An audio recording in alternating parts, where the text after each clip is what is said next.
نحمده ونصلی علی رسولہ الکریم اما بعد فاعوذ باللہ من الشیطان الرجیم بسم اللہ الرحمن الرحیم۔ میرے پیارے اسلامی بہن بھائیوں، دیکھو، خاموشی خیر کی علامت ہے، اور جبکہ شور جو ہے نا وہ شر کا مظہر ہے۔ شور پسند لوگ جو ہوتے ہیں نا، انہیں ہمیشہ فتنہ اور فساد کی سوچتی ہے، جبکہ خاموشی پسند کرنے والے فطرتاً امن پسند ہوتے ہیں۔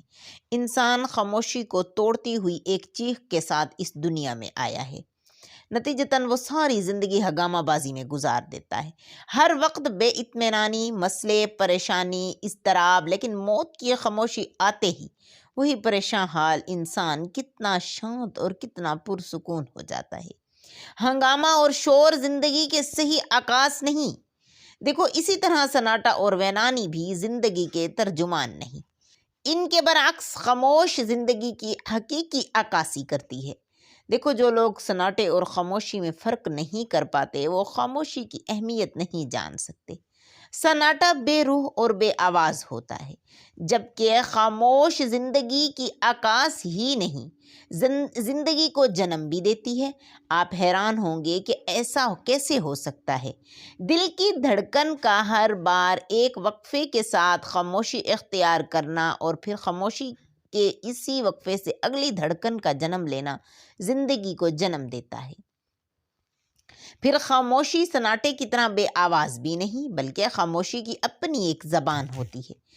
جب مکمل خاموشی ہو، ہونٹ بھی خاموش ہوں، تب دو دھڑکتے دلوں کی جو گفتگو ہے، اسے اہل دل بخوبی جانتے ہیں۔ آواز کی دلکشی بھی خاموشی کے پس منظر کی محتاج ہے۔ ہوٹلوں اور بازاروں میں پوری آواز کے ساتھ نشر کیے جانے والے گیت سر میں درد پیدا کر دیتے ہیں، جبکہ وہی گیت آپ رات کو مکمل خاموشی کے پس منظر میں مدھم آواز سے سنیں تو آپ خود بھی ان گیتوں کے سروں کے ساتھ جیسے بہتے چلے جاتے ہیں۔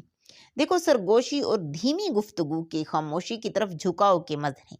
چنانچہ آپ دیکھیں کہ آوازوں میں جو لطف سرگوشی اور دھیمی گفتگو ہے، وہ بلند لہجوں کی آواز میں نہیں ہے۔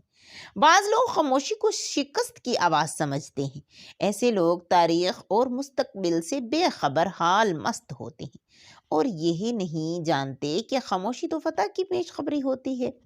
جبکہ سمندر خاموش ہو یا فضا میں ہوا خاموش ہو، تب خاموشی طوفان اور آندھی کی صورت میں اپنا جلالی روپ بھی دکھاتی ہے۔